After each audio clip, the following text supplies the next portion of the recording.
아버지 나라를 오시며 아버지의 뜻이 하늘에서와 같이 땅에서도 이루어지소서. 오늘 저희에게 일용할 양식을 주시고 저희에게 잘못한 일을 저희가 용서하오니 저희의 죄를 용서하시고 저희를 유혹에 빠지지 않게 하시고 악에서 구하소서. 아멘. 성부와 성자와 성령의 이름으로 아멘. 네, 손예수님 아멘. 네, 한 주 동안 잘 지내셨어요? 네. 강의 오신 분이 몇 분한테 인사 나누겠습니다. 반갑습니다.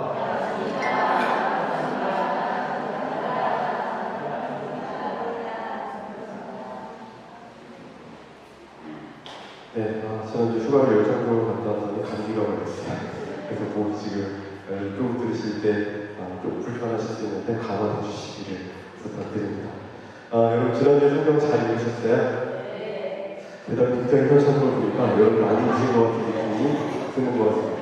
성경 다들 읽으셨죠? 네! 강요하는 건 아니고 여러분의 믿음을 보시기 바랍니다. 혹시 지난주에 읽으시지 못하시는 분이 계시다면 다행인 건 뭐냐면 여러분들이 지난주에 읽으셨던 말씀들을 제가 올려드린 강의를 보셨는지 모르겠지만 여러분들이 지난주에 읽으셨던 책이 두 권인데 뭐야? 토비기와 느리기 이 두 개의 책은 뭐냐면 그 구약 성경 가운데서 처음으로 등장하는 문학 유형이 아닐까 싶어요. 소설이에요. 뭐라고요? 소설. 그렇기 때문에 여러분 읽으실 때 편하셨어요? 안 편하셨어요? 편하셨죠? 그나마. 네, 앞으로 이제 점점 편해지실 거예요. 네, 여러분들 못 읽으신 분들은 반드시 한번 꼭 읽어보시기를 바랍니다. 꼭 읽어보시고 사실은 지난주에 여러분들 어제 내용까지, 그러니까 에스테르기 내용까지를 여러분들께 하고 왔었어야 되는데 세 개의 내용을 개방하는 여러분들이 조금 헷갈리실 수도 있을 것 같아서 일부러 이렇게 5월을 처음 시작하는 이 첫 주간으로 에스테르기는 어제 말씀드린 때문에 오늘 개방 함께 생각해보는 시간을 가지는 것으로 같이 시작해보고자 합니다. 오늘은 에스테르기부터 시작을 해보도록 하겠습니다. 어제 여러분 에스테르기 잘 읽으셨죠? 네, 뭐 괜찮아요. 앞으로 읽으시면 되니까. 네, 늦으신 거는 여러분들 안 읽으신 분들이 딱 보니까 계신 것 같아서 오늘부터 뭐 꾸준히 읽으시면 뭐 걱정하지 않으셔도 될 것 같습니다. 꼭 한번 읽어보시고요. 에스테르기의 큰 숲을 한번 바라보도록 하겠습니다. 먼저 명칭과 개관부터 한번 살펴볼게요. 그 에스테르기에서 에스테르는 사람 이름입니다. 문제, 남자인가요, 여자인가요? 에스테르라는 세례명 갖고 계신 분 계신가요? 우리가 영어로 톰하고 탐하고 같아야 되나요? 톰, 탐. 영어 배우시면 같은 거예요. 톰, 탐. 다 같은 거예요. 에스테르랑 같은 게 뭐냐면 에스테르. 에스테르. 혹시 세례명 가신 분들 굉장히 반가우실 수도 있을 거라 생각됩니다. 그래서 에스테르기는 그 제목처럼 에스테르라는 여인의 삶을 주목해서 바라보고 있는 책입니다. 이 여인이 어떤 일을 했는가가 굉장히 중요한데 간략하게 말씀드리면 이스라엘 민족이 다른 민족의 지배를 받고 있을 때 굉장히 혹독한 박해를 받게 되는데 그때 이 여인이 직접 나서서 이스라엘 민족을 구원하는 모습을 보여줍니다. 마치 유디기처럼. 네, 그래서 에스테르기 그런 내용을 담고 있는데 아울러서 에스테르기에서는 중요한 명절이 하나 이스라엘 민족의 중요한 명절. 그 명절 이름이 뭐냐면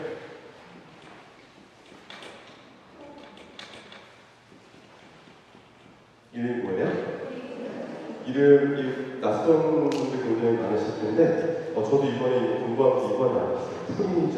이 푸림절이라는 명절이 어떻게 해서 나오게 되었는가 이 명절의 기원을 에스테르기에서 아울러 설명하고 있는데 먼저 푸림이라는 말이 뭔가가 되게 중요해요. 푸림은 우리가 컴퓨터 때 하는 푸림이 아니라 푸림은 히브리어로 주사위라는 뜻이에요.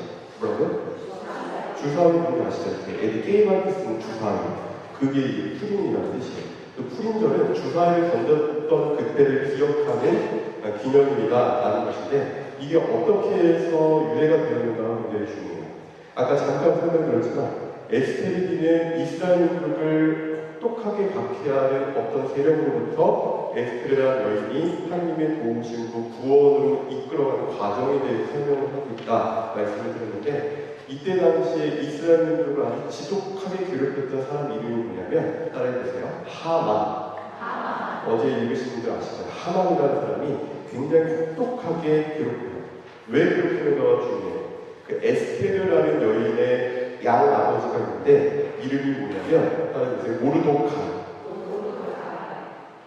모도독이 아니라 모르도카이라는 이름인데, 양아버지.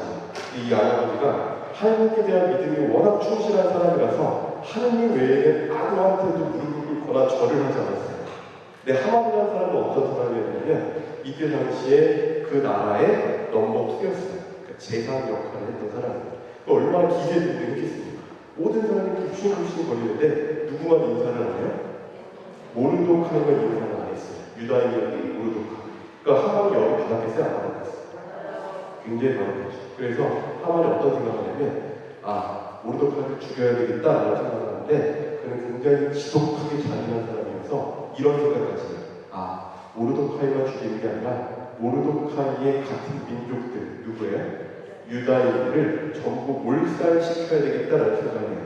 그러고 나서 뭘 던지냐면 푸림을 던져요. 주사위를 던져요.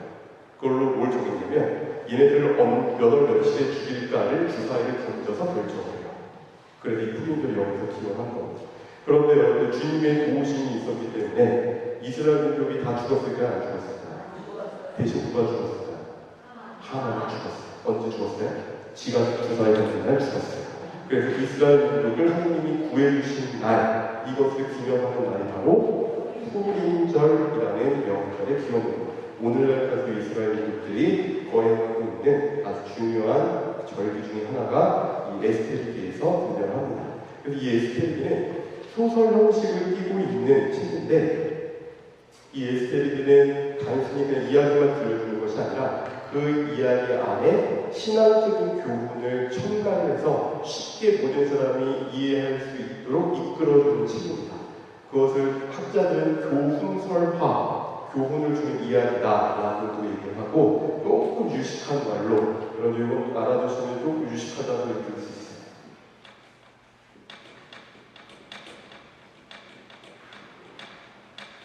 읽어보세요. 미드라시가 뭐냐면, 신앙적인 내용을 사람들이 쉽게 이해하도록 하기 위해서 어떤 이야기나 이런 것을 빗대어 설명하는 그런 것들을 미드라시라고 이스라엘 사람들이 얘기하는데, 그 대표적인 작품이 바로 우리가 어제부터 오늘 깨서 읽게 된 에스테르라는 작품이다 라는 겁니다. 유디티도 이 대표적인 미드라시 작품 가운데 하나로 꼽히고 있습니다.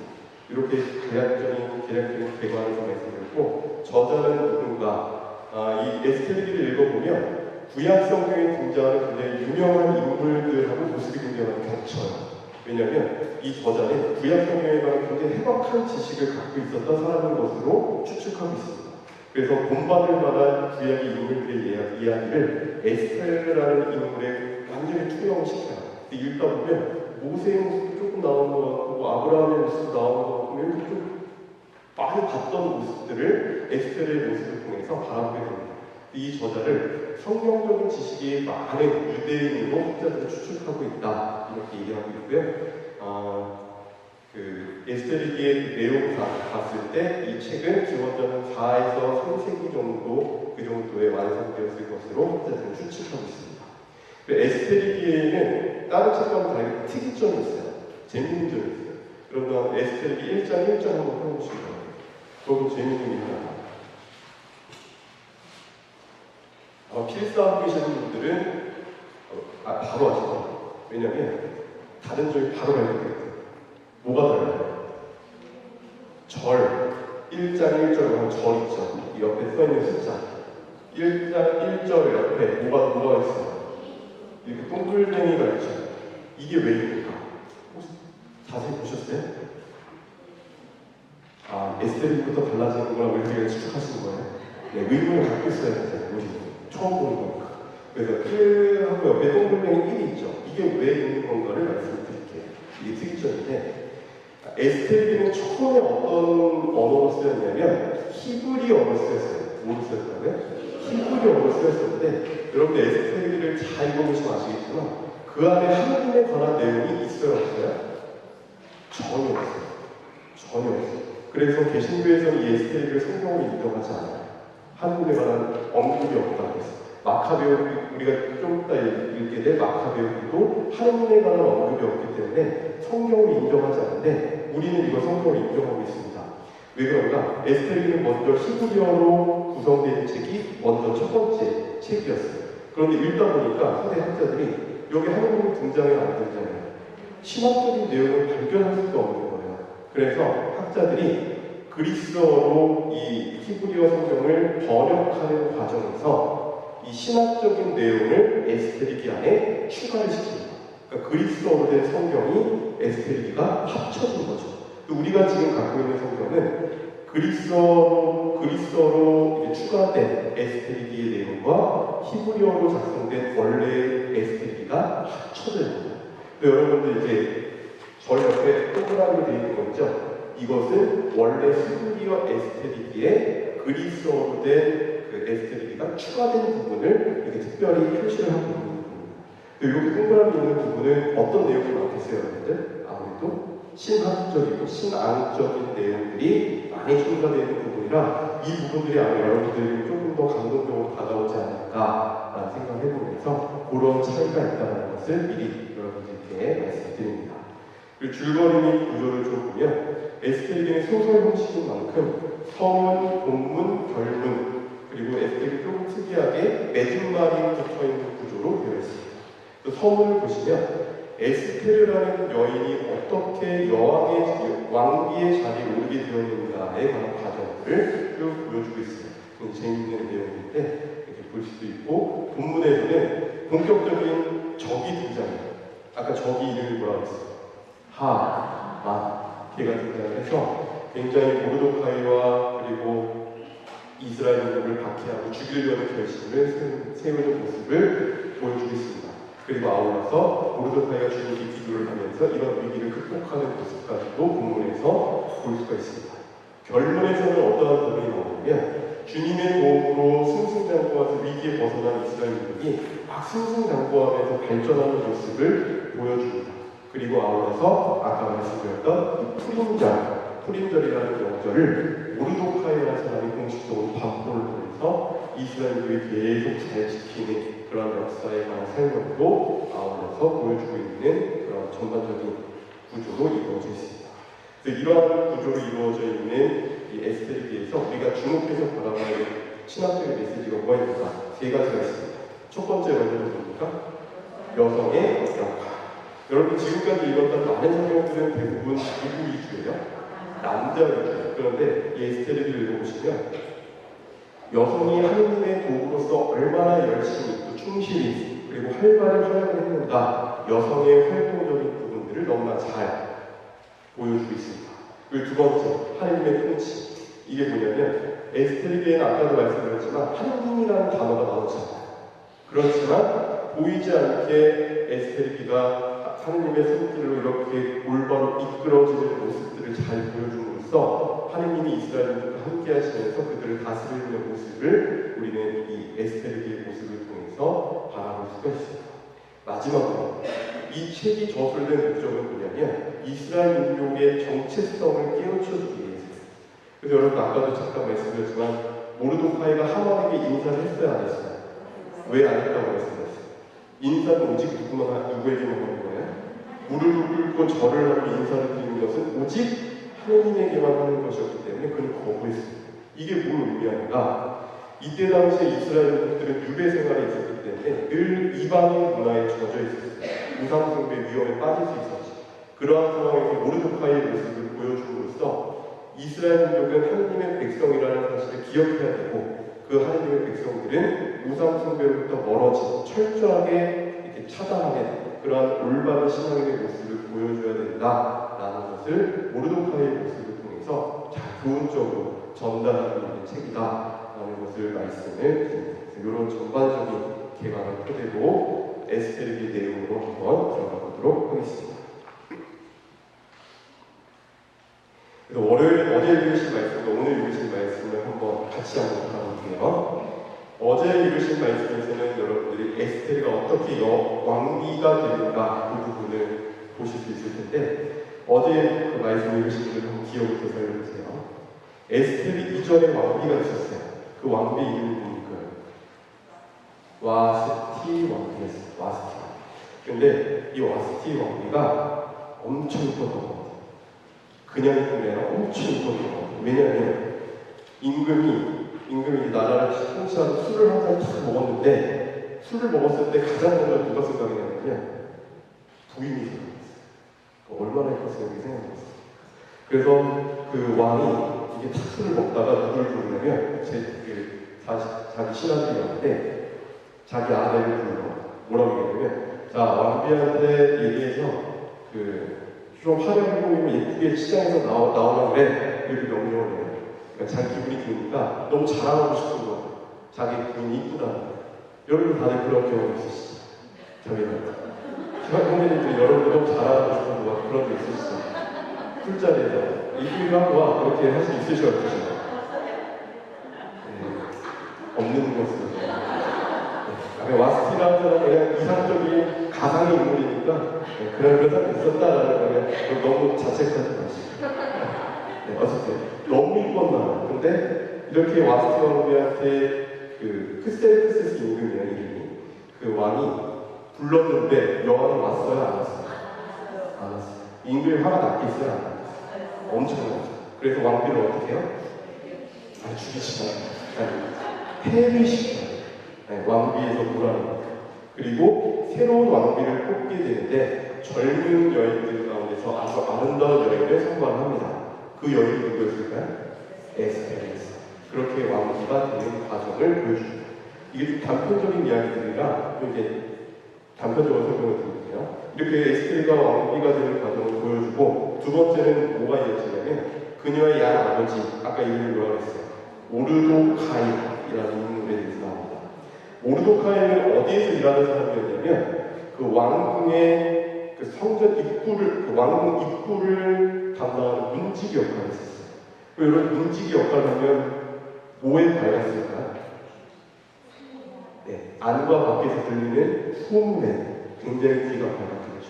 그래서 이 모르도카이는 어떠한 소문을 듣게 되냐면, 모종의 사람들이 지금의 임금을 암살하고 왕위를 찬탈할 것을 계획을 미리 듣게 돼요.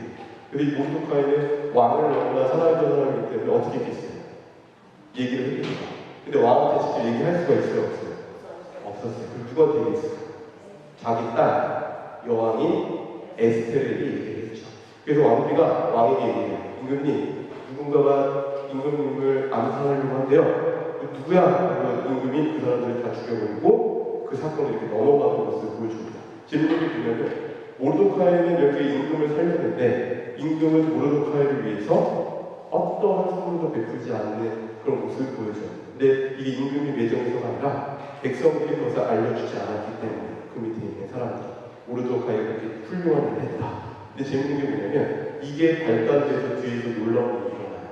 그래서 여러분 일단은 그렇게 말씀드리고, 모르도카이 일이 이렇게 나타나게 됩니다. 그리고 이제 세 번째로 어떤 일이 나오냐면 드디어 주적이 등장해요. 이름이 뭐냐면 하만이라는 사람이 나옵니다. 하만이라는 사람은 모르도카이가 자기 인사하지 않았다는 이유로 그와 그의 모든 인물을 죽이려고 해요. 그리고 뭐를 던졌어요? 주사위를 던져서 날짜를 정할 만큼 그렇게 했었고, 집에다가 뭘 마련했냐면 이 하만이라는 사람은 모르도카이를 잔인하게 죽여서 매달아 놓으려고 자기 집 마당에 말뚝을 세워놓고 계속해서 그걸 말뚝을 바로 저기다 달아놔야지 이렇게 생각하고 있었어요. 자, 이렇게 박해를 받고 있는 상황에서 모르도카이가 주님께 기도를 드리는데 뭐라고 얘기를 하는가? 여러분들 4장 17절을 한번 펴보시죠. 거기 보시면 17절 옆에 동그라미가 되어 있는 부분들이 있을 거예요. 그 제목이 뭐냐면 모르도카이의 기도라는 부분인데 17절 5번부터 한번 바라보겠습니다. 제가 한번 읽어볼게요. 당신께서는 모든 것을 알고 계십니다. 방자 하나님에게 무릎을 꿇고 절하지 않으면 제가 교만해서도 오만해서도 명예를 좋아해서도 아님을 주님 당신께서는 알고 계십니다. 이스라엘의 구원을 위해서라며 그의 발바닥에라도 기꺼이 입을 맞추었습니다. 제가 그렇게 행동한 것은 인간의 영광을 하느님 영광 위에 두지 않으려는 것이었습니다. 멋있는 말이죠. 모르드카의 기도에서 나오듯이 그가 하만에게 인사를 하지 않았던 이유는 무엇 때문일까요? 모든 영광은 누구에게만 드릴 수 있기 때문에 주님에게만 드릴 수 있기 때문에 그래서 이 하느님의 자리를 세상적인 어떠한 굴복이 유혹이 다가와도 절대로 그 자리를 차지할 수 없다라는 것을 강조하는 모습을 굉장히 많이 보여줍니다. 그래서 이 모습을 통해서 우리는 중요한 가르침을 얻게 돼요. 어떠한 가르침인가? 우리 삶에 다가오는 많은 세상적인 유혹들, 특히나 우리 안에 하느님의 자리를 대신 차지하려고 하는 많은 유혹들이 다가왔을 때 우리는 어떤 모습을 보여주어야 되는가? 모르드카의 모습을 통해서 너무나 잘 깨달을 수 있습니다. 여러분 신앙생활을 하다 보면 그런 유혹들이 굉장히 많아요. 기도하겠다는 생각을 딱 갖고 있으면 같이 따라하는 게 있는 거예요. 나태함이라는 유혹이 우리를 굉장히 사로잡아요. 그 귀찮아요. 하기가 싫어요. 기도를 해야지라고 했다가 들어오면 자요. 그리고 기도를 해야지 하면서 딴 일을 해요. 이 나태함들. 그리고 이웃을 향한 희생과 봉사를 해야지라는 생각이 들면 가장 먼저 뭐가 떠오르냐면 내가 먼저 나를 위한 시간을 먼저 써야 되는데 이웃을 향한 시간을 쓰는 건 굉장히 아깝다라는 생각이 들어요. 인간적인 이기심의 마음이라는 유혹들. 그리고 성전을 위해서 무언가를 공헌하려고 했을 때 우리는 이런 생각이 들어요. 나와 내 가족이 먼저 떠올라요. 그것은 바로 욕심이라는 어떠한 유혹들이 하느님의 자리를 대신 차지하고 있는 것이죠. 이렇게 신앙생활을 하는 우리들에게는 수없이 많은 유혹들이 다가오고 그러한 유혹들에 수없이 걸려넘어지는 우리들입니다. 우리는 이 모르드카의 모습을 바라보면서 나는 지금 세상의 많은 유혹들에 어떻게 당당하게 맞서고 있는가 여러분들의 모습을 한번 돌아보시면 좋을 것 같습니다. 이렇게 화요일의 말씀, 오늘 말씀을 읽어보시고요. 내일 읽게 될 말씀에 대해서 한번 바라보도록 하겠습니다. 이제 여러분들 그 소설의 구성상 막 박해를 당했을 때 이제 뭘 해야 돼요? 통쾌하게 복수하는 장면이 나와야 되는 거죠. 그래서 이제 모르드카이와 에스테르가 어떻게 하만이라는 사람을 복수하는가 그 장면이 나오게 됩니다. 그 발단이 이제 어떻게 시작되냐면 임금이 하루는 밤에 잠이 오지 않아서 그 내관들에게 얘기해요. 중요한 사건이 기록되어 있는 사건 일지줄 좀 갖고 와봐. 그래서 과거에 어떤 일이 있었는가 이렇게 쭉 봐요. 그러다가 놀라운 사건을 하나 발견해요. 어떤 사건인가? 자신이 암살당할 뻔한 일, 과거의 그 일을 발견해요. 그래서 얘기를 해요. 이거 모르드카이라는 사람이 고발을 해서 이렇게 내가 살았네? 그래서 내관한테 물어봐. 모르드카이가 어떤 상을 받았어? 이걸 하고 나서 그래도 내관들이 뭐라고 얘기했어요. 아무런 상도 받지 못했습니다. 그랬더니 임금이 화가 나서 어떻게 그럴 수가 있는가? 이렇게 위대한 사람을 영예롭게 있게 만들어줘야지. 그래서 누구를 찾는데 밖에 있다 걸린 사람이 누구냐면 하만이었어요. 그래서 하만을 불러요. 하만 놀라워. 그랬더니 하만이 네 임금이 그 가서 이렇게 얘기해요. 내가 지금 영예롭게 있게 만들어주고 싶은 사람이 있는데 그 사람을 어떻게 해줘야 될까? 물어봤더니 하만이 김치국을 먹어요. 어떻게 김치국을 먹어요? 내가 제사니까 나를 영예롭게 해주시는 거구나. 그래서 지가 원하는 걸 막 얘기해요. 뭘 얘기해요? 첫 번째는 임금이 일단 임금님이 타시던 말을 한번 대기해 주세요. 그리고 그 말에다가 왕관을 씌워주시고요. 임금이 입었던 겉옷을 그 사람의 어깨에 걸쳐주시고 그 사람의 말을 타고 성으로 가게 해주세요. 그리고 가장 위대한 신하를 하나 대동해서 온 성읍에서 이 사람 이렇게 열심히 살면 임금님께서 이 사람을 영예롭게 해주신다. 동네방네 떠들고 다니게 해주십시오. 이렇게 얘기했어요. 하만 지가 받을 줄 알아요. 근데 누가 그 영광을 받았어요? 열을 받았겠어요? 안 받았겠어요? 죽이려고 이놈 새끼 어떻게 죽이려고 했는데 자기가 말을 끌고 가서 그 모르드카이가 할 수 있게 해주면 얼마나 연을 받았겠어요.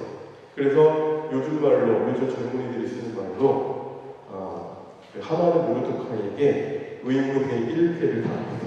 아무것도 하지 않아요. 의문의 1패를 당합니다. 첫 번째 이렇게 복수가 우연치 않게 시작이 되면서 두 번째 복수가 시작이 되는데 어떤 복수냐면 에스테르는 임금님하고 재상이었던 하만을 딱 이 둘만 자신이 개최한 파티에 초대를 해요. 그래서 불러요. 그래서 이제 잔치를 벌이고 있는 와중에 셋이서 앉아있는데 에스테르가 너무 이쁘잖아요. 근데 좀 심쿵한 표정이 있으니까 임금이 도대체 무슨 걱정입니까? 내가 당신의 소원을 들어줄 테니까 내가 이 왕국의 반이라도 주겠소 라고 얘기를 했는데 에스테르가 뭐라고 얘기했냐면 이런 얘기를 해요. 임금님 소원이 한 가지 있습니다. 그래 소원이 뭐냐? 제발 저를 살려주십시오. 이런 임금이 어떻게 했어요? 갑자기 이게 뭔 소리지? 여왕이셔 당신이 죽을 일 뭐가 있습니까? 그래서 누가 당신을 죽이려고 합니까? 그랬더니 누구라고 얘기했어요? 하만입니다. 근데 밥상머리에 이렇게 앉아있다가 에스테르가 하만입니다 했더니 하만이 어떻게 했어요? 놀라서 자빠졌고 그래서 임금이 열이 받는 거예요. 그래서 산을 팍 일어나서 어디를 가냐면 정원으로 가요. 이 성경에는 그가 왜 정원으로 갔는지 내 얘기는 나오지 않지만 제 추측컨대 뭐가 받았어요? 열이 받았으니까 뭘 시키러 가요? 열 시키러 가는 거예요. 열 시키러 갔는데 그 다음에 더 올라온 일이에요. 하만이 이제 왕이 자리를 했으니까 여왕하고 단 둘이만 있잖아요. 그랬더니 왕비에게 뭐라고 얘기했어요? 제발 살려주십시오 이랬지. 그러니까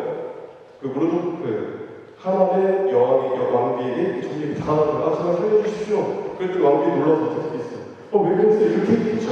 근데 그 상황이 누가 그러지 않나요? 왕이 병원에 거기가 왔을 딱 갔어요. 그랬더니 하만의 왕비에게 접근하고 있고 왕비를 놀라서 피하고 있고 왕은 뭐라고 생각했어요? 이 자식이 왕비를 겁탈하려고 해? 그래서 어떻게 해? 당장 죽여.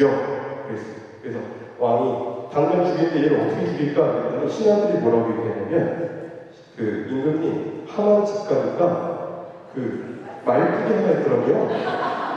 말뚝이 하나 있더라고요. 거기 잘 됐다. 거기 다 죽여. 그래서 하만도 완성줄까요?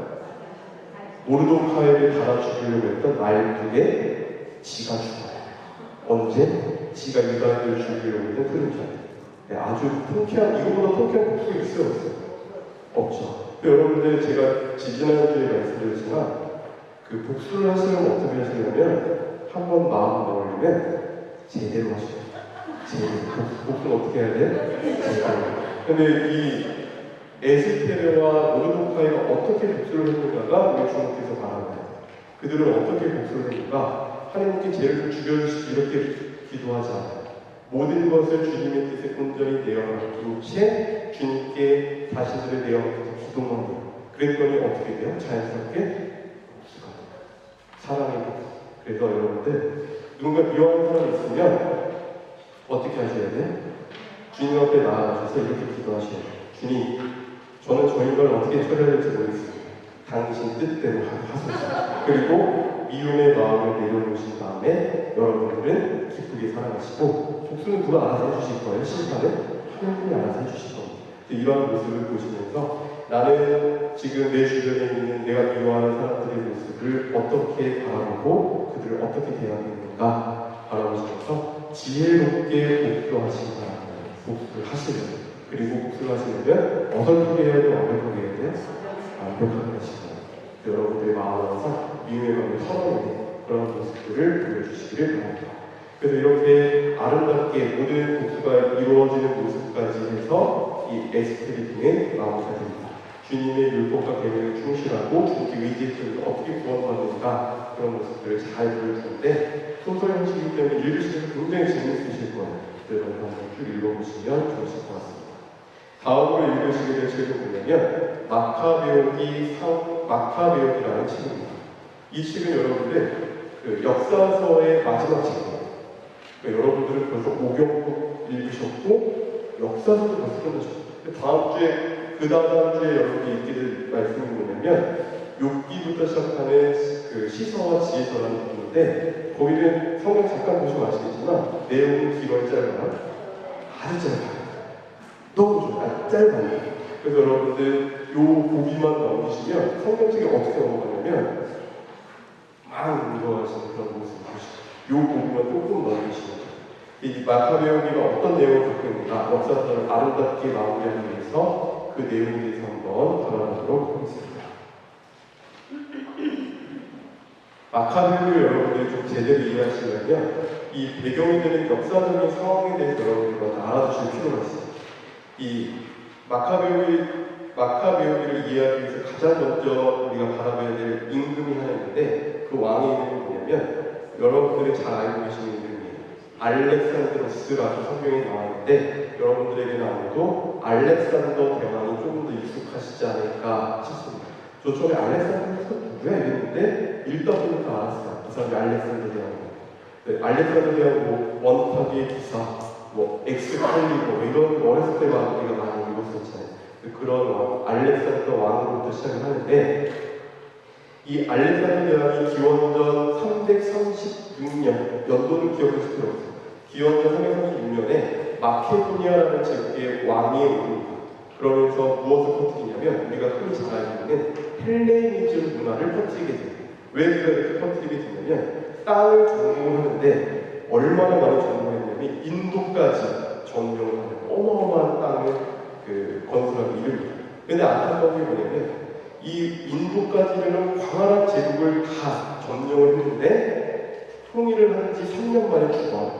근데 이게 죽은 게 학자들의 설에 따르면 뇌염모기에 물려서 죽었거든요. 그러니까 되게 허무하게 죽었거든요.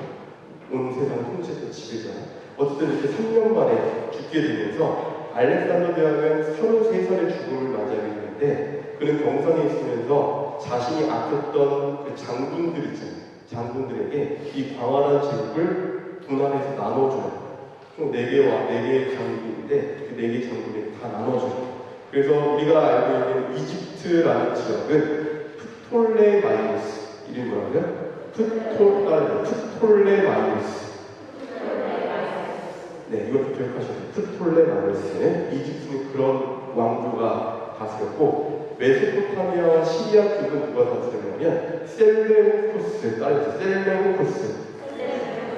셀레우코스 왕조에게 들어갔습니다.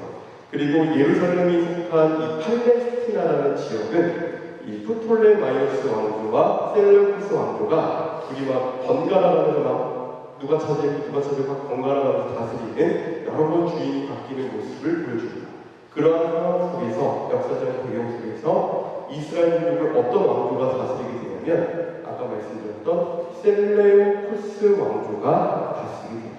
여러분들 마카베오를 처음 시작하면 이 셀레우코스라는 왕조 이름이 나오게 될 겁니다. 이 셀레우코스 왕조가 다스리는데 그 왕조에서 어떤 왕이 이때 마카베오의 배경에 등장하냐면 이름이 굉장히 길어요. 따라서 안티오코스 에피파네스. 이름 너무 어려워요. 안티오코스 에피파네스라는 임금이 기원전 175년에 다스릴 때의 배경을 이 마카베오는 쓰고 있습니다. 이 안티오코스 에피파네스 임금은 어떤 정책을 썼냐면 그 나라를 정복했을 때 어떻게 했냐면 아주 종교적으로 정치적으로 탄압을 심하게 해서 이 사람들을 복종하게 만든 그런 스타일의 통치 방식을 썼습니다. 그래서 이스라엘 민족이 정치적으로 종교적으로 굉장히 많은 박해를 받는 상황 속에서 처하게 됩니다. 그래서 이렇게 너무나 힘들게 하니까 뭐가 나오냐면 반발 세력이 나옵니다. 이 사람들을 대항해서 우리가 이 사람들을 물리치고 독립된 조국을 만들자 이렇게 항쟁을 벌이는 사람이 나오는데 그 가문의 이름이 뭐냐면 우리가 지금 앞으로 이렇게 된 마카베오라는 가문이 이 안티오코스 에피파네스 임금에 대항해서 일어난 항쟁 세력의 이름입니다. 그러니까 오늘날 우리나라로 따지면 일제시대에 저항했던 독립군 같은 역할을 했던 사람이 바로 이 마카베오 가문의 사람들이었습니다. 그래서 이 마카베오 가문의 어떤 이야기를 얘기를 하는데 이 이야기 실질적인 주인공은 누구냐면 유다라는 사람이에요. 이름이 뭐라고요? 유다. 근데 이 사람의 별명이 뭐였냐면 마카베오. 이 마카베오가 무슨 뜻이냐면 망치라는 뜻이에요. 무슨 뜻이냐면 망치 아시죠? 그러니까 이게 왜 이 사람 별명을 가졌냐면 굉장히 저돌적으로 전투를 잘했던 사람이에요. 망치가 잘 때려 부수고 합동을 굉장히 잘했던 사람이라 마카베오라는 별명이 붙을 정도로 그렇게 열심히 했던 사람이고 이 마카베오 이제 가문이 후에 이스라엘을 이제 정복을 하면서 왕조를 세우게 되는데 그 왕조의 이름이 뭐냐면 이것도 기억하셔야 돼요.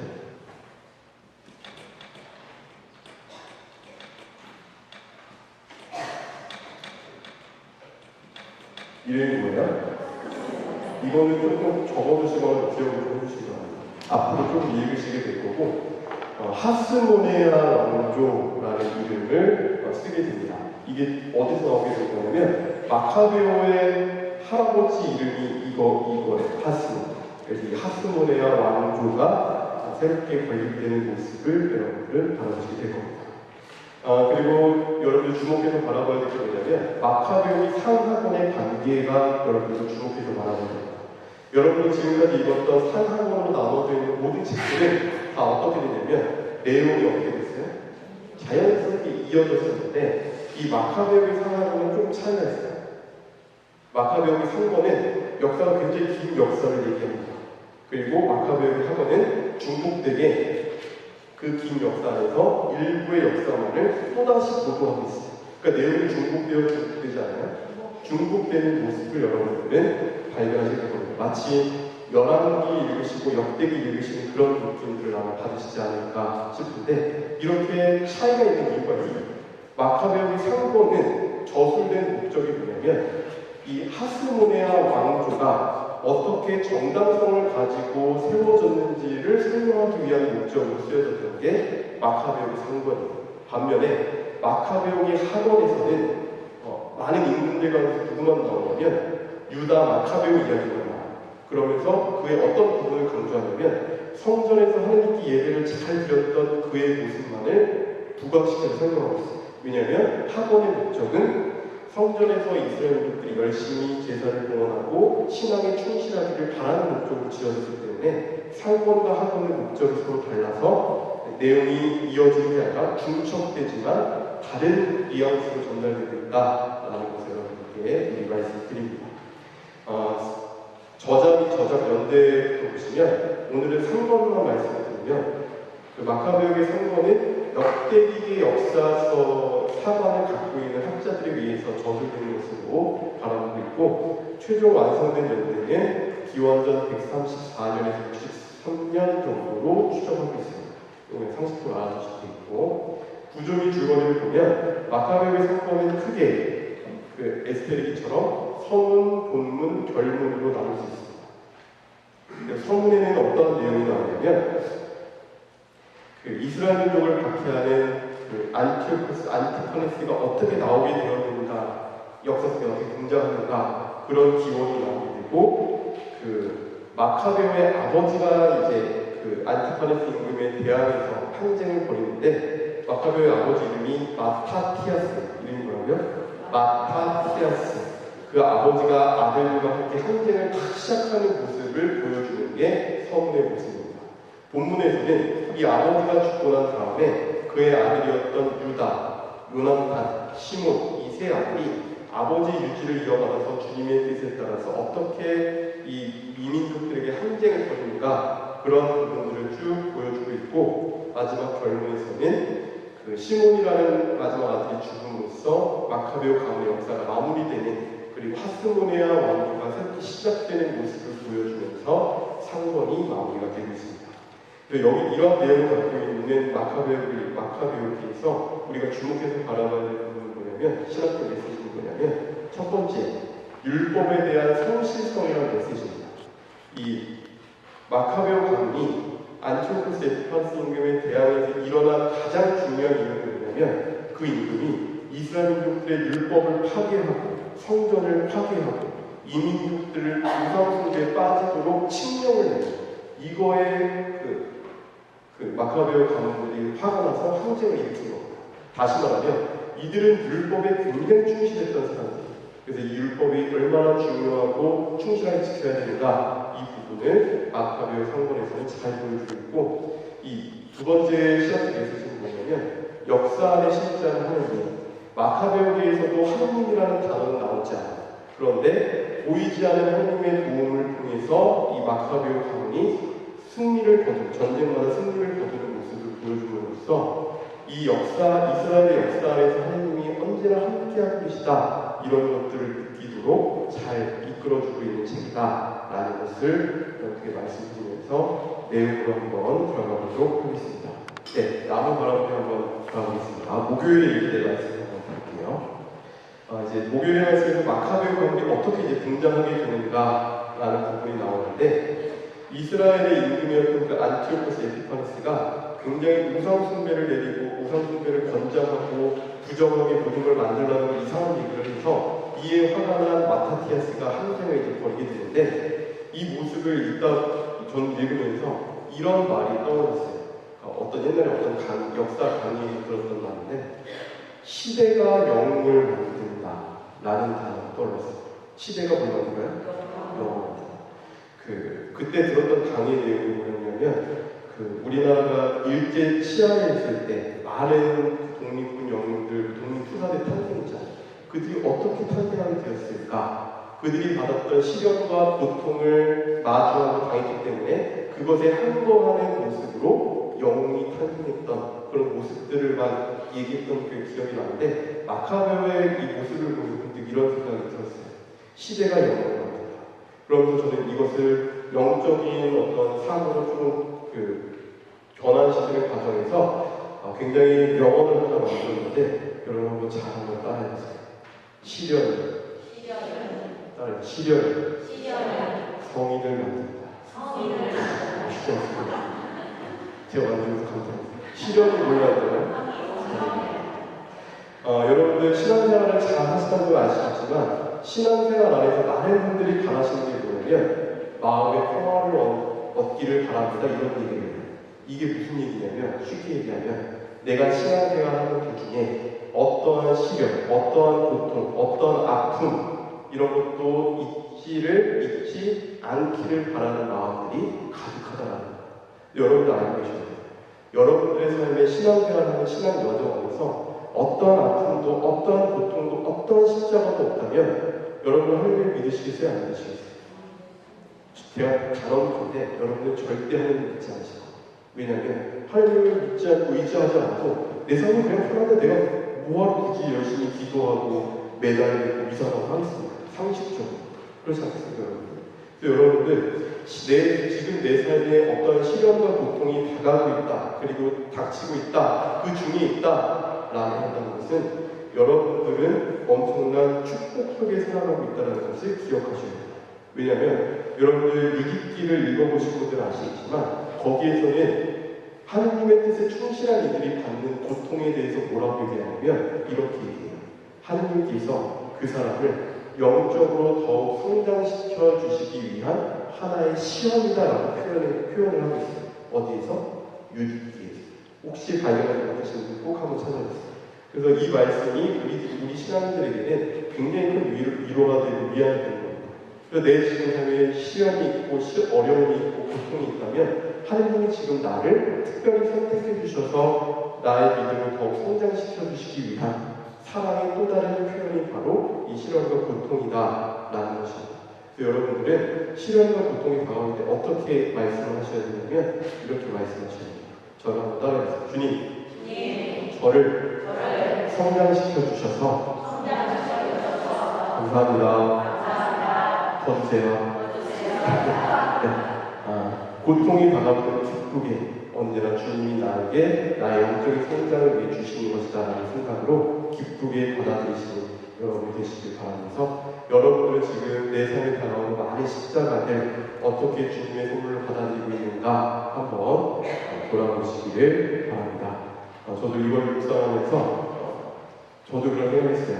내가 남들에게 피해를 끼치지 않았고 그리고 남들에게 뭔가 아프게 하지 않았는데 왜 나에게 사마귀가 온 것인가 이런 생각을 막 하면서 나는 의인이라고 생각하는데 왜 나는 아픈 것인가 라는 의문을 가졌었는데 그 질문에 대한 해답을 여기 찾았어요. 하나님 저에게 뭘 주시기 위해서였어요? 영적으로 성장시키기 위해서. 그래서 저는 어젯밤에도 제 바에 사마귀를 보면서 이렇게 외쳤어요. 하나님 진짜 하나님 감사합니다. 여러분들도 그렇게 감사드리는 마음들 가지시길 바랍니다. 금요일 예배 말씀 한번 넘어가보도록 하겠습니다. 적대 세력과 항쟁을 하던 마타티아스가 죽은 이후에 아들들이 그 뒤를 이어서 항쟁을 이어가는데 망치라는 별명을 가지고 있었던 마카베오, 유다 마카베오에게 아버지가 모든 이스라엘들을 이끄는 전권을 넘겨준 그래서 이 유다 마카베오가 전투를 치르는데 하는 전투마다 승승장구를 거두게 돼요. 근데 거기 이유가 있어요. 어떤 이유가 있냐면 그가 주님께 기도를 드릴 때 여러분들이 여태껏 봐왔던 모습과는 조금 다른 기도를 하는 모습을 바라보게 됩니다. 여러분 좀 배우시기를 바랍니다. 그래서 이 유다 마카베오가 어떻게 기도를 하는가 4장 30절 한번 펴보시기 바랍니다.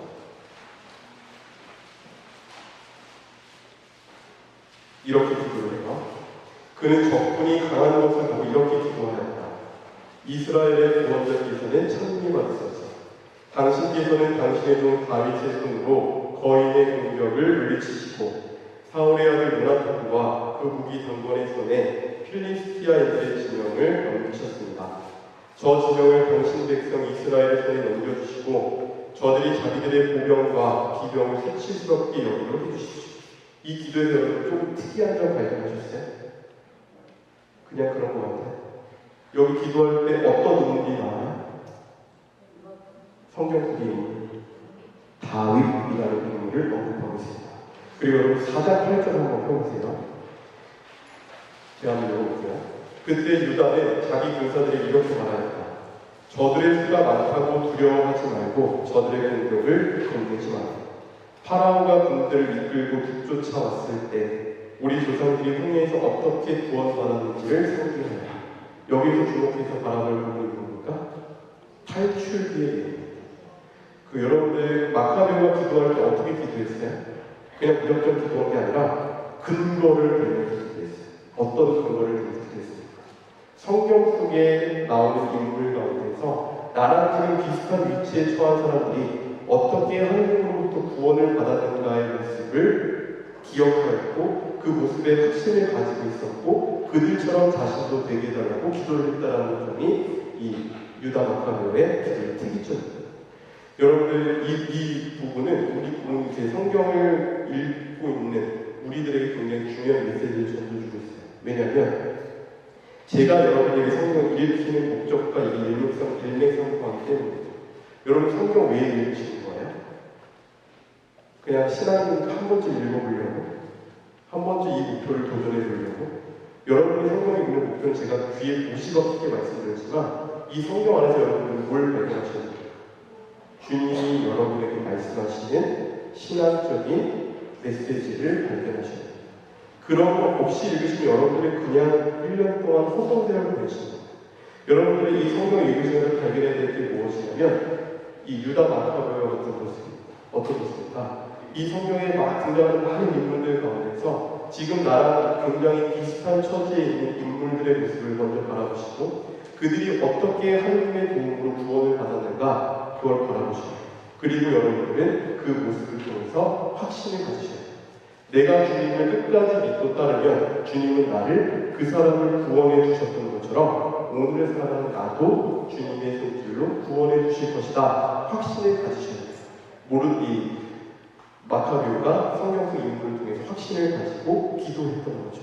그러면 여러분들 여러분들의 그 삶에서 벌어지는 모든 놀라운 일이 성경 속에 있었던 많은 인물들의 모습처럼 오늘날의 그 기적이 현실화돼서 나에게도 주어질 것이다. 확신을 가지셔야 됩니다. 여러분 성경을 읽으시면서 나는 지금 이 신앙적인 메시지를 잘 파악하고 성경 속의 인물들을 통해서 나도 구원받을 수 있다는 확신을 가지고 있는가 여러분들의 모습을 한번 돌아보시면 좋겠고 성경 속 모습이 나의 모습이 되기 위해서 얼마나 노력하고 있는가 한번 묵상해 보시면 좋으실 것 같습니다. 금요일의 말씀을 조금 더 들어가 보겠습니다. 이 유다 마카베오가 여러 번째 승리를 거둔 다음에 그 주님의 성전을 다시 재건하고 성전을 거룩하게 하고 제단을 다시 만들고 제단을 다시 봉헌하는데 그 모습이 여러분들 어디에 나오냐면 4장 36절에 나옵니다. 4장 36절 한번 해보시기 바랍니다. 4장 36절에 보면 제목이 뭐라고 나왔어요, 여러분들? 성전 정하고 성전 문화 축제를 보는데 이 성전 이 마카베오 가문이 이민족들로부터 성전을 다시 증탈하고 거룩한 성전을 다시 봉헌한 날을 이스라엘민족은 뭐라고 부르냐면 뭐라고 불러요? 하누카라는 이름으로 불러요. 하누카. 이게 성전 공원 축제라는 건데 오늘날에도 일어나고 있고 하고 있고 여러분들 예수님도 이 축제를 경험하셨어요. 여러분들 신약 성경 한번 펴보시기 바랍니다. 신약 성경에서 요한복음 10장 22절 한번 펴보세요. 요한복음 10장 22절. 거기 보면 어떤 단어가 등장하냐면 성전 공원 축제라는 단어가 등장을 하는데 그게 뭐냐면 이 하누카예요. 마카베오 가문이 성전을 공헌한 축제를 기념한 날이 어느 시대까지 이어졌어요? 예수님 시대까지 이어지고 오늘날까지도 이어지고 있는 축제가 바로 이 하누카라는 축제입니다. 근데 여러분 굉장히 재밌는 사실 한 가지 말씀드리면 이 하누카라는 축제가 언제 거행되는 축제냐면 오늘날 되려고 치면 12월 25일부터 시작해서 8일 동안 벌어진 축제가 바로 이 하누카 축제예요. 12월 25일은 뭐가 들어요? 예수님의 성탄. 이게 하누카라는 축제가 어떻게 성탄하고 연결이 되냐면 후대 그리스도 이제 신학학자들이 예수님의 탄생일을 정해야 되는데 그 탄생일을 정확히 알 수 있었을까요? 없었죠. 그래서 예수님의 탄생을 어떻게 신학적으로 알려주고 연결시킬 수 있을까를 고민한 끝에 학자들은 뭐라고 연결시키냐면 이 하누카 축제를 연결시킵니다. 이 하누카 축제가 우리나라로 하면 뭐예요? 성전, 공원, 축제. 왜 이 축제라고 하필 연관시켰는가? 예수님은 뭡니까? 주님 자체 아니에요. 성전 그 자체. 이 성전이신 분이, 성전 그 자체이신 분이 이 세상에 내려오셔서 우리 인간의 구원을 위해 온전히 뭐가 되셨어요? 공헌 되셨어요. 그래서 성전 공헌의 참된 의미를 담고 있는 예수님의 탄생, 그것을 이 하누카 축제와 연결시키면서 12월 25일이 성탄이 되었다. 이걸 여러분들 상식적으로 알아두시면 좋을 것 같습니다. 그래서 이런 말씀드리고 토요일 말씀을 한번 넘어가도록 하겠습니다. 이제 유다 마카베오가 전쟁에서 계속 승승장구를 하는데 유일하게 한번 패배할 때가 있어요. 언제 패배하냐면 그가 패배한 게 아니라 그의 부하들이 한번 패배를 하는데 왜 패배하는가가 중요해요. 유다 마카베오는 이제 많은 이민족들이 쳐들어올 때 많은 이제 부하들을 보내서 전투에 나가고 자신도 이제 전투에 참여해서 나가는데 유다 공국이 이제 위험하니까 그 요셉이라는 사람하고 그리고 아자리아라는 사람에게 명령을 해요. 야, 니네 우리가 전투 나갈 때 이 고향 땅 지키고 가만히 있어. 절대 싸우러 나가지 말고 가만히 있어. 이러고 갔어요. 그래서 막 마카베가 막 여러 전투에 승리를 하는데 이 요셉과 아자리아는 고향에 그냥 가만히 있으면서 어떤 소식을 듣게 되냐면 마카베오랑 그 부하들이 여러 전장터에서 이기는 소식을 들어요. 그러니까 어떤 생각이 들겠습니까? 나도 싸우러 나가서 나도 이기고 싶다. 나도 뭔가 명성을 얻고 싶다. 이런 생각이 들어서 5장 57절에는 뭐라고 나오냐면 이런 말을 해요. 5장 57절 우리도 나가서 주위의 이민족들과 싸워서 우리의 이름을 떨칩시다. 인간의 욕심이 생긴 거예요. 그래서 이 두 사람이 어떻게 하냐면 마카도의 말을 듣지 않고 나가야 막 싸워야 이겼을까 졌을까 차곡하게 참패를 그런 모습을 보여줍니다.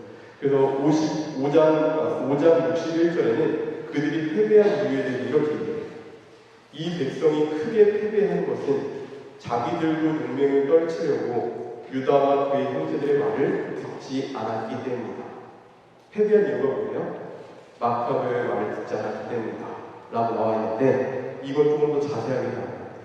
여러분 아까 얘기드렸지만 마카베오에는 하느님이라는 명칭이 나와야 하나요? 안 나와요.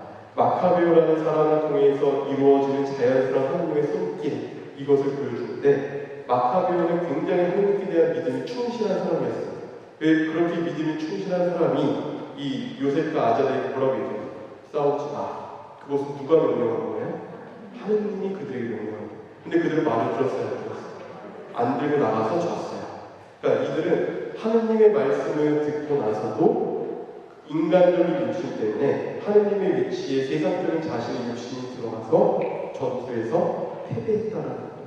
그래서 하느님의 온전한 말씀을 듣고 나가서 승리한 마카베오의 모습과 그러지 못한 이 두 부류의 사람들의 모습은 오늘 사는 우리들에게 중요한 메시지를 주죠. 우리는 주님의 뜻을 추구해야지. 주님의 뜻을 반드시 어떻게 되는 거예요? 패배한다는 모습을 보여주는 겁니다. 그래서 여러분 궁금하실 거예요. 주님의 우리에게 바라시는 뜻이 과연 무엇일까? 제가 여러 번 말씀을 드렸는데 기억하시는지 모르겠어요. 바울 사도가 우리에게 알려주셨습니다. 주님이 우리에게 바라시는 세 가지 삶의 모습. 첫 번째가 뭐일까요? 언제나 처음 들어보신 거예요? 언제나 기뻐하는 삶. 따라서 언제나 기뻐하는 삶. 두 번째는 끊임없이 기도하는 삶. 마지막은 모든 일에 감사하는 삶. 그래서 여러분들이 주님의 뜻에 맞는 이러한 세 가지 삶에 충실하기 위해서 노력할 수 있을 때 여러분들의 삶은 언제나 축복이 가득하고 매일매일 순간 승리할 수 있는 삶이 될 수 있다라는 부분들을 이 마카베오는 또 한 번 우리에게 알려주고 있는 것이 아닌가라는 생각으로 나는 주님이 바라시는 삶의 모습을 살아가면서 얼마나 노력하고 있는가 한번 여러분들의 모습을 점검해 보시면 좋으실 것 같습니다. 그 다음에 주일의 일의 말씀 한번 넘어가 볼게요. 주일의 말씀에서는 여러분들이 이 유다 마카베오가 죽는 모습을, 전사하는 모습을 바라보시게 될 겁니다. 조금 아쉬운 부분은 뭐냐면 유다 마카베오가 이 마카베오 사건의 주인공인데 조금 허무하게 죽어요. 좀 이렇게 위대하게 막 장렬하게 전사할 것 같았는데 좀 애매한 시기에 애매하게 죽어요. 그래서 이런 모습을 보면서 좀 이런 생각이 들었어요. 아니 하나님이 왜 마카베오를 빨리 데려가셨지? 그 이유가 뭐지? 이런 생각이 좀 들었었는데 이 마카베오를 다 읽으면서 뒤에서 이제 알았어요. 그 이유에 대해서. 왜냐하면 마카베오는 주님의 뜻을 위해서 거기까지가 최선의 삶을 위해서 딱 거기까지 필요했었던 겁니다. 마카베오가 막 망치라는 별명을 갖고 있을 만큼 전쟁터에서 유리하고 막 잘 싸우는데 부족했던 게 뭐냐면 외교적인 부분에서 상당히 부족했어요. 어떠한 외교적인 부분에 대해서 나오지가 않아요.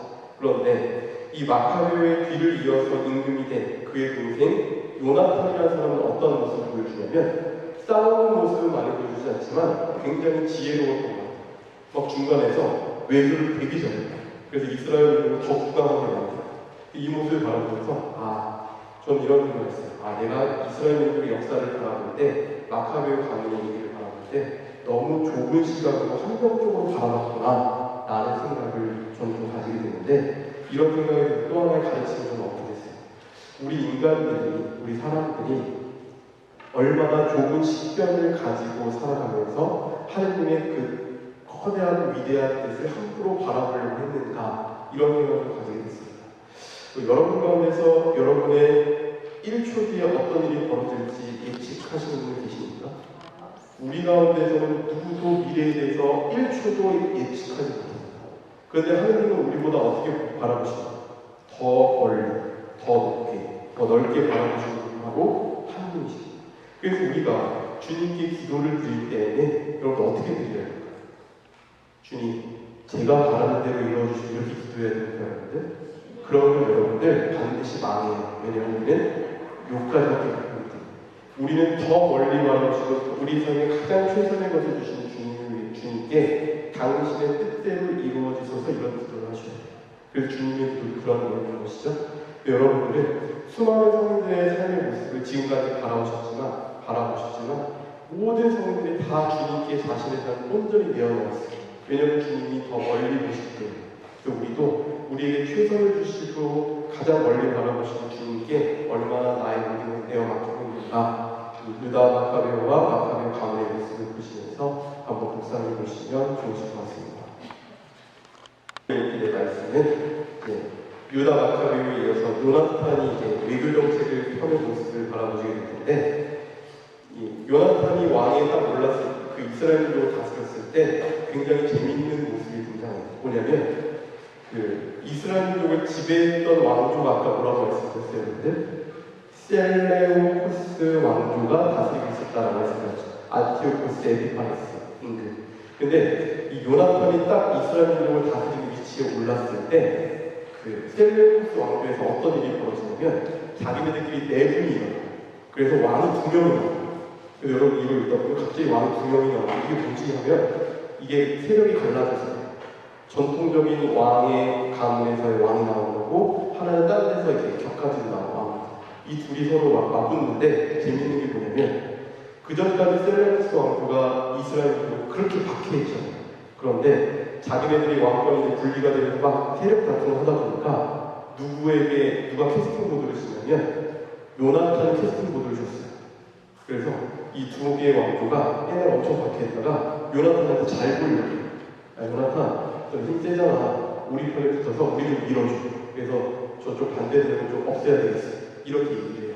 근데 요나탄이 여러분들 얼마나 지혜로운 사람이냐면 어떤 편도 가지 않아요. 첫 번째. 두 번째. 필요한 건 빼먹고 필요하지 않은 건 버려요. 엄청 지혜로운 거예요. 근데 여러분들 이 모습을 보면서 저는 이렇게 말했어요. 세상적인 것들을 바라보고 세상적인 것을 대하는 우리의 태도가 어때야 되는가? 전 요나탄에서 배우고 있어요. 그는 두 가지 원칙을 우리에게 알려줘요. 세상적인 것을 대하는 신앙의 모습. 첫 번째 원칙 뭐냐?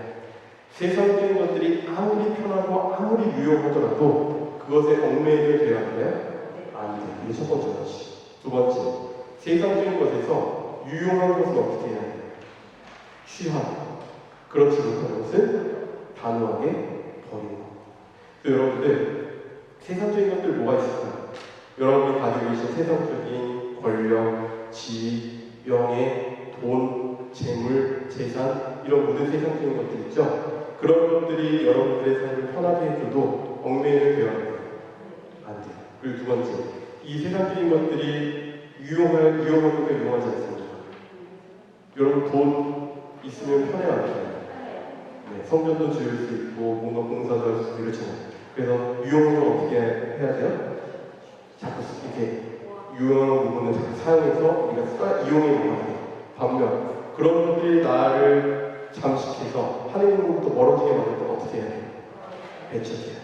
그래서 요나탄의 모습을 통해서 세상적인 것들을 어떻게 대해야 하는가 굉장히 지혜로운 모습을 바라보는데 이 부분을 읽으시면서 나는 지금 세상의 많은 이웃들 앞에서 얼마나 지혜로운 신앙의 모습을 살고 있는가 한번 묵상해 보시면 좋으실 것 같습니다. 네, 이렇게 해서 여러분들 에스테르와 마카베오기 상권의 이야기들을 여러분 이번 주 읽으시게 될 텐데 메시지를 잘 기억하시면서 열심히 잘 읽어보시는 이번 한 주 되셨으면 좋겠습니다.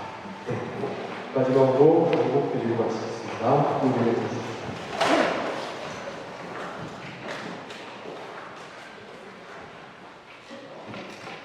공부와 성자와 성령의 이름으로 주님께서 여러분과 함께 전능하신 천주 성부와 성자와 성령께서는 여기 있는 모든 이에게 강복하소서.